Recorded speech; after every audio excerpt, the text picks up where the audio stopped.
আগামীকালকে বাংলাদেশ ও পাকিস্তানের মধ্যে সিলেটে দ্বিতীয় টেস্ট অনুষ্ঠিত হবে, যেটা শুরু হওয়ার কথা সকাল 10টায়। আদৌ ম্যাচটি হবে কি না বা বৃষ্টির কারণে খেলা করাবে কি না সেটা অবশ্য এখনও বলা মুশকিল। কারণ এই সিলেটে এই সময়ে কিন্তু প্রচুর ঝড় বৃষ্টি এবং আর মুষলধারে বৃষ্টি হওয়ার আশঙ্কা রয়েছে। তবুও অনেকে বলেছিল যে খেলাটি স্থানান্তর করে অন্য জায়গায় নিয়ে যেতে, চিটাগাঙে নিয়ে যেতে, কিন্তু সেটা করেনি। খেলা চট্টগ্রামে বাদ দিয়ে সিলেটেই হচ্ছে এবং দুই দল সেখানে 2 দিন আগে চলেও গেছে এবং তারা প্র্যাকটিস করতেছে। যেমন আজকে শুক্রবারে পাকিস্তানের প্লেয়াররা বৃষ্টির মধ্যে ভিজে ভিজে জুম্মার নামাজ পড়তে গেছে এবং তখনও বৃষ্টি হচ্ছিল। এখন আগামীকালকে খেলা হয় কিনা বা বৃষ্টির জন্য খেলা মাঠে করায় কিনা সেটাই এখন দেখার বিষয়। যাই হোক, এই ম্যাচ দিয়ে কি আসলে বাংলাদেশের ওপেনিং ব্যাটসম্যান ওয়ানডে এবং টি-20 দলে তানজিদ হাসান তামিম কি অভিষেক হবে?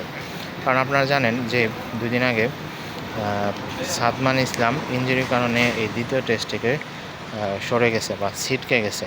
তার বদলে জাকির হাসান অনিককে দলে নেওয়া হয়েছে।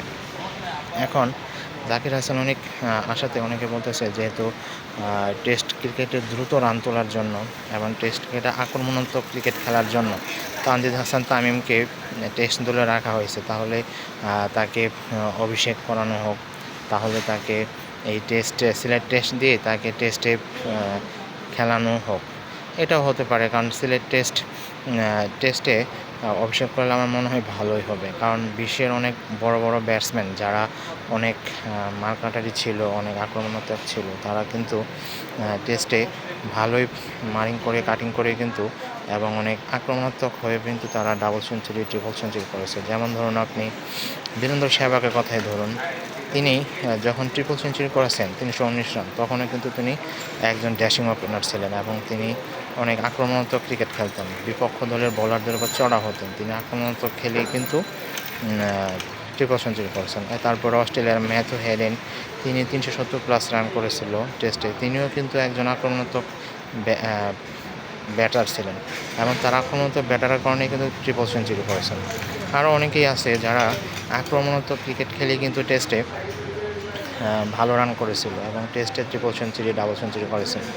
সেই হিসেবেই কিন্তু তানজিদ হাসান তামিমকে কিন্তু টেস্টে দলে রাখা হয়েছে, যদিও তাকে এখন পর্যন্ত ঢাকা টেস্টে খেলানো হয়নি। আশা করা যাচ্ছে যে আগামীকালকে সিলেটের টেস্টে তানজিদ হাসান তামিমকে ওপেনিং টেস্টে অভিষেক করানো হবে এবং বাংলাদেশের একজন কাটিং আক্রমণাত্মক ওপেনার হিসেবেই তাকে টেস্টে অভিষেক করানো হবে। যাই হোক, সেটা হয়তো আগামীকালকে সকালে আমরা দেখতে পারবো টসের পরে। কারণ তানজিদ হাসান তামিম যদি টেস্টে খেলে আমার মনে হয় ভালোই হবে। একদিকে তিনি যদি আক্রমণাত্মক ক্রিকেট খেলে দলের প্রয়োজনে বা দলকে যদি 50-60 বল খেলে 70 রান করতে পারে বা আরও বেশি করতে পারে, সেটা তো দলের জন্যই ভালো।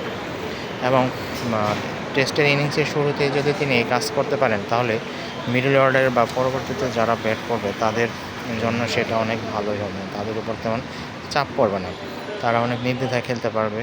আর টেস্টে যদি একটু দ্রুততম রান হয় বা দ্রুত রান তোলা যায়, তাহলে বিপক্ষ দলের উপর একটু চাপে ফেলানো যায়।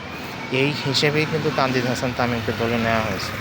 যাই হোক, আশা করি তানজিদ হাসান তামিম কালকে অভিষেক হবে টেস্টে।